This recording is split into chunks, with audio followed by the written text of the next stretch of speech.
I think we started the game very well. We knew they might want to impose themselves a little bit, considering the scoreline. But surprisingly, they never really pushed hard. They only pressed with their front three, which is what they did even in the first round. And we created a lot of very good playing angles. Unfortunate not to have scored from some of the best build-ups that we had first half. Very unlucky Kutumela in one of them. Vela a little bit delayed to terminate, but generally the performance was very good.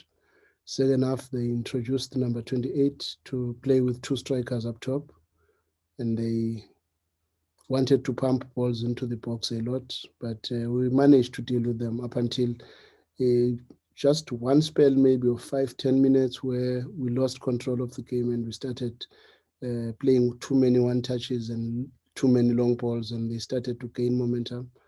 But immediately we brought it back, and when we changed, brought in Pizzo to give us a little bit of a play, brought in Neo Maniema and Kermit Erasmus and Pavol. Then we stabilized again, and we were in control of the game from the beginning. I don't think there was any real threat that we encountered in this game. Credit must be given to the boys, to the whole technical team, and everybody else involved in the club, because it was a very good performance that personally I think it deserved more than just 2 goals. Thank you. Thank you very much, Shupi. Good evening, coach, and good evening to my colleagues. Congratulations, coach, for the victory. Just quick ones, coach. You've already touched on it briefly in terms of saying that you didn't convert your chances that you created, because obviously Sundowns, you guys play intricate passes, third line passes as well, 2 number 10s, playing in triangles as well. But both your goals were from set pieces. Is that what we must expect from Sundowns in the Champions League this season? Scoring from set pieces, that aspect of the game. And a quick one, coach, Durban-based Amazulu, first time in the Champions League group stages. Just a quick word from you. Thank you. Considering that you are from Durban. Thank you.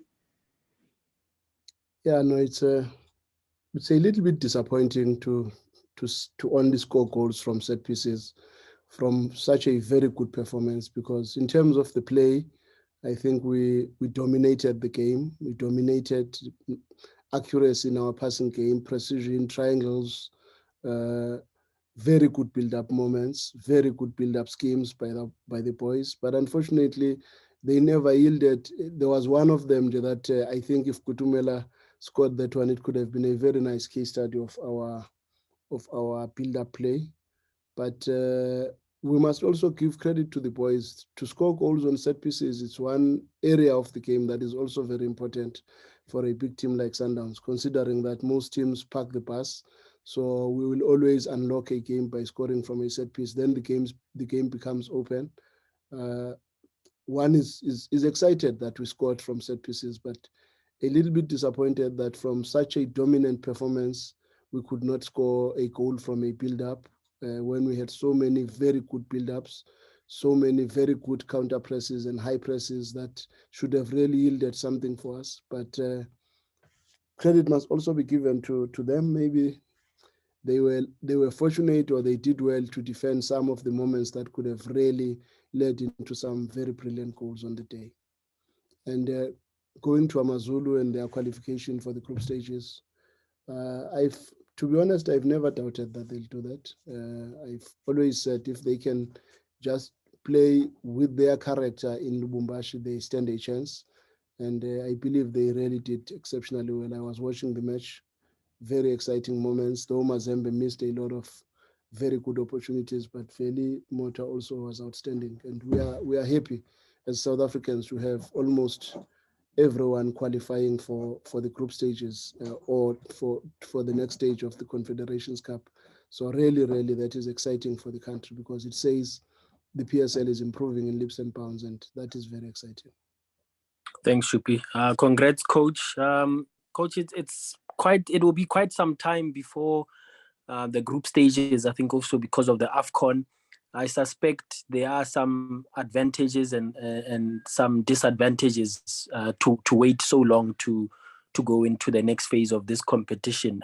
Maybe just your thoughts on that long period where you have to try balance also be between the domestic league as well, which will probably also have a recess because of the AFCON as well.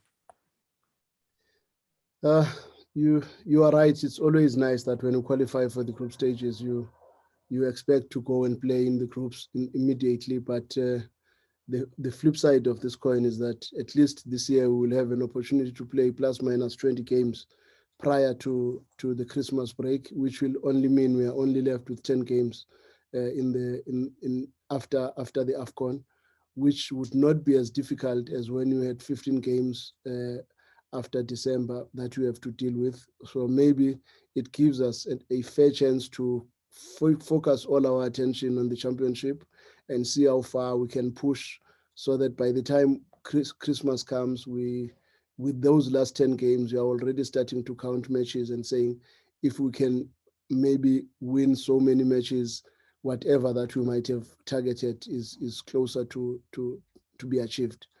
But yes, it's never really nice to have such a big gap from the prelims to the group stages. But it's just that we also struggle in towards the dying stages of the season when we are dealing with the Nedbank, we are dealing with the group stages, and we are also dealing with the league at that time. So the number of games that we might have played prior to the group stages might really help us going into the group stages with at the back of maybe 20 matches that have already been played in the league.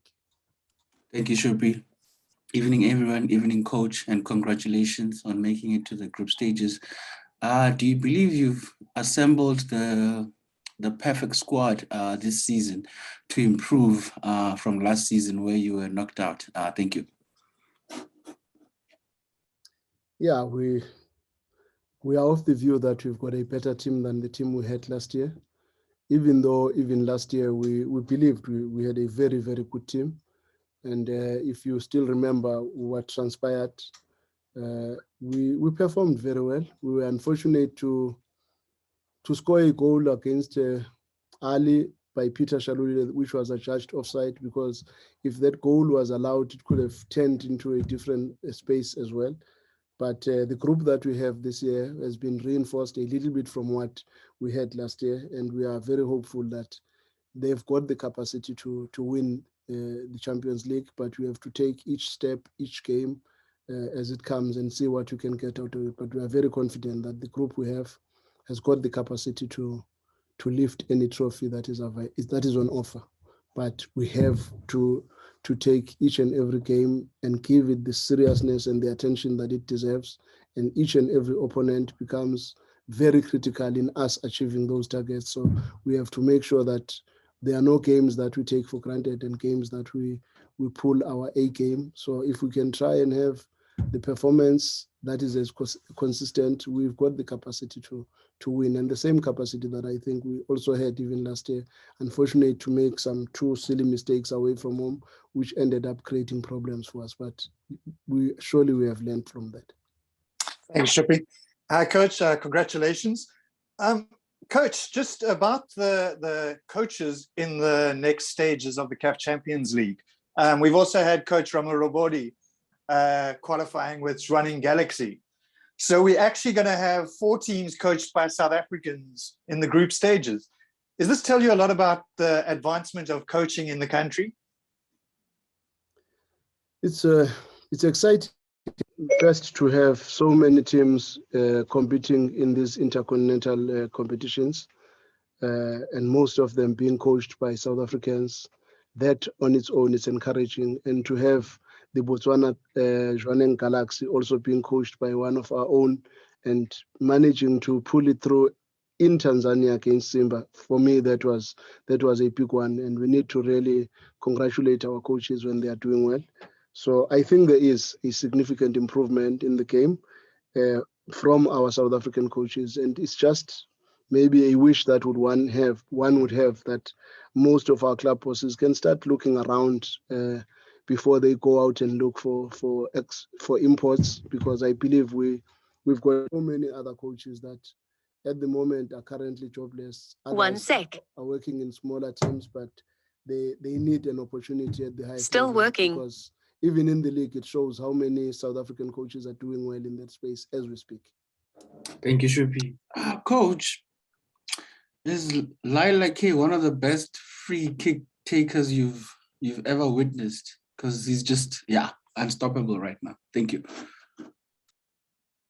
No, he has done very well. We are very happy with what he is offering us, because he gives us a sniff of a chance with a set piece here and there. And it's probably one of the best that I've worked with. I've worked with quite a lot of other very good free kick takers. Gaston is also another very good free kick taker, but he's not as consistent sometimes.